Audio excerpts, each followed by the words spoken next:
Bonjour, bienvenue dans votre module 5. Nous allons donc parler dans ce module des différentes techniques sophroniques mises à notre disposition. Donc les techniques se divisent en deux catégories, avec les méthodes passives et les méthodes actives ou dynamiques. Les méthodes passives, que nous allons voir tout au long de ce cursus, s'effectuent en position allongée ou assise. Elles demandent une écoute attentive des suggestions du sophrologue, une réceptivité tant mentale que physique, réceptivité apportée par la sophronisation et le niveau sophroliminal. Les méthodes actives ou dynamiques, que nous étudierons au module prochain, elles introduisent la pratique active des mouvements, elles s'effectuent en position assise ou debout cette fois-ci, elles requièrent une vive attention et une reproduction fidèle des consignes données. On va distinguer trois types de techniques.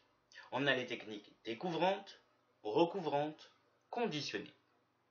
Les techniques découvrantes, elles mettent en évidence des causes psychologiques responsables de la problématique de la personne.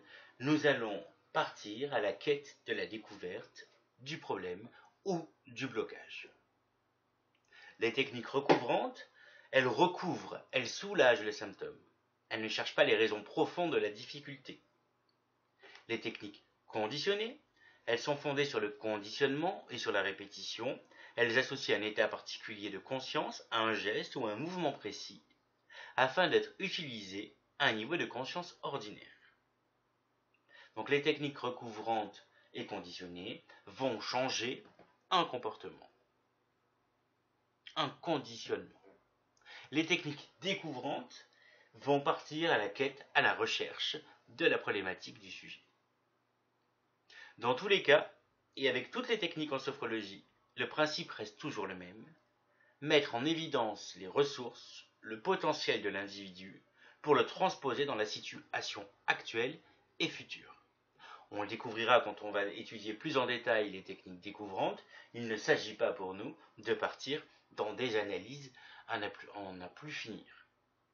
Nos techniques découvrantes seront là ponctuellement pour découvrir quelque chose, et ensuite, ce qu'on a découvert, on le transposera dans le présent et dans le futur. En termes d'efficacité en sciences de sophrologie, il y a 4 paramètres, dont un gagnant. Et le gagnant, c'est vous, c'est le sophrologue.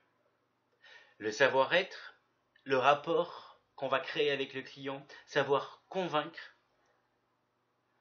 Le sophrologue est le premier outil de la prise en charge. Votre savoir-être va couvrir 80% de la réussite de la prise en charge en termes d'accompagnement.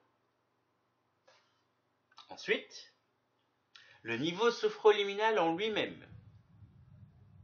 Le niveau sophroliminal permet la prise de conscience et il est propice au changement. Donc, le premier atout de la sophrologie, c'est le sophrologue. Le deuxième atout, c'est le niveau sophroliminal.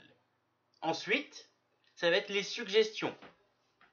Les suggestions, elles sont essentielles pour induire le changement, et d'ailleurs, le sophrologue est la première des suggestions qu'on va faire à l'autre.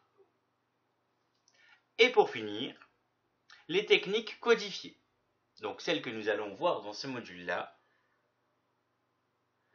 ces techniques-là vont venir renforcer notre action. Mais tout passera d'abord par notre savoir-être, par notre faculté à emmener la personne au niveau sophroliminal et par notre faculté à l'accompagner avec nos suggestions.